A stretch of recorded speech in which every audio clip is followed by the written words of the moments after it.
Hello students, today we are going to discuss the topic an overview of Indo-Pak relations under SAARC.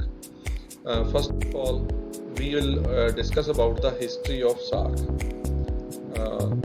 It was set up in 1985 to promote the welfare of the people and improve their quality of life. It has succeeded in generating South Asian consciousness. Then there is core objectives of SAARC. It was to promote and strengthen collective self-reliance among the countries of South Asia, contribute to develop mutual trust, understanding and appreciation of one another's problem.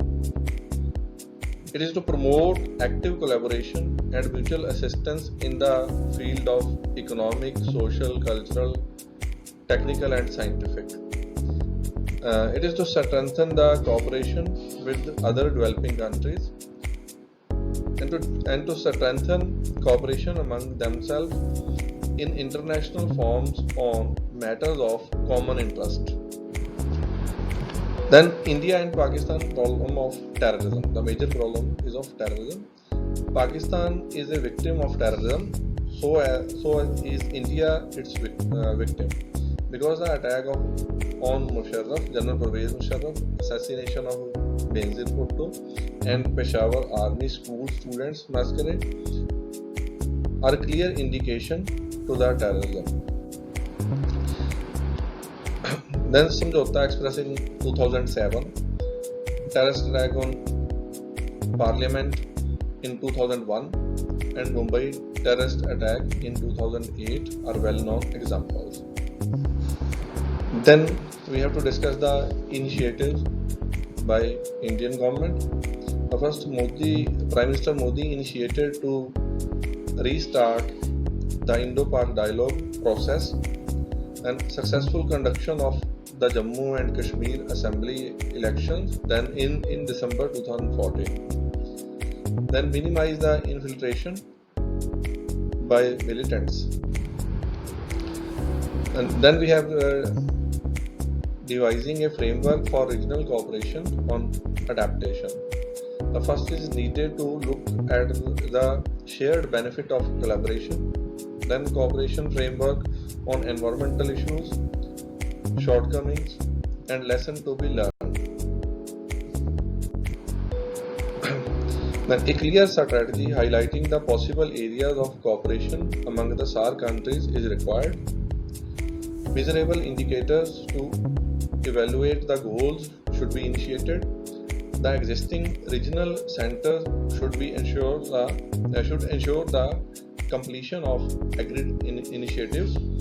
Initiatives should be made broad-based. Professionals, the business community and the civil society must be included. Then way forward, need to move beyond mere framework and policy document to include practical provisions. Need for SAARC to dwell on socio-economic issues while isolating address political issues to the bilateral domain. Official dialogue between South Asian governments through conferences, meetings and seminars, advocacy and outreach campaign, civil society organizations to encourage policy dialogue with South Asian parliamentarians, develop network of South Asian research institutions focusing on regional trade. Then conclusion, war did not resolve any issue in the past.